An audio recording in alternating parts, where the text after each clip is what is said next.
Everyone knows that driving is really dangerous. We've all been told this since we were young. We all sat through hours and hours of driver's ed video during gym class, and when the time comes, we all take that driver's test, and the old man with the clipboard in our passenger seat is sure to remind us just how dangerous driving really is before he finally forks over our license. But I don't think that any of us really realize just how dangerous driving is until we get into some sort of major accident. When I first started driving, I thought that driving was a piece of cake.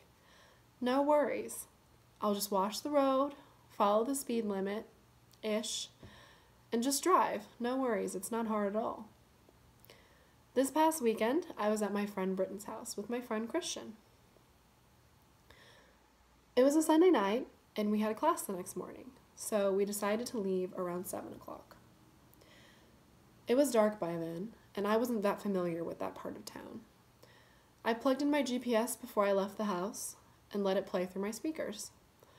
As I drove, maybe 5 or 10 minutes, I came across this bridge overpass sort of thing. The road went over a creek. On the left side of the creek, there was metal guard railing so that you didn't go off the road.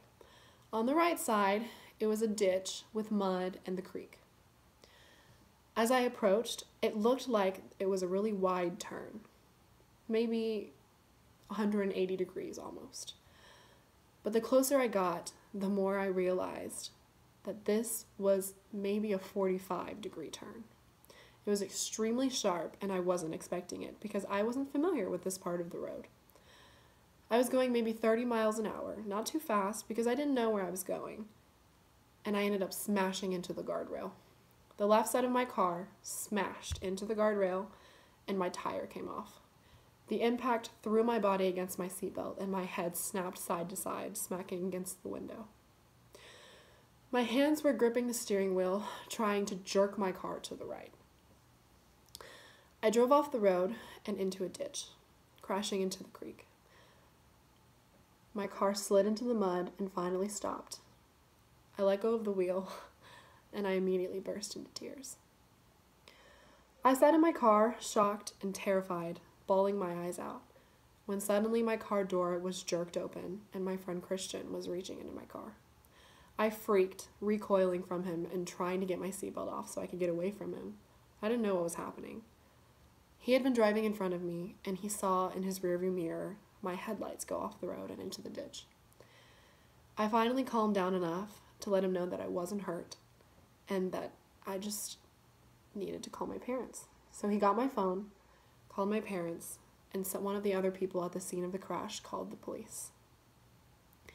EMT arrived to the scene, and they examined me thoroughly.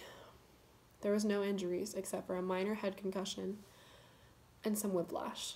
No big. I was alive. I wasn't hurt, but my brain could not process what had happened. I didn't understand.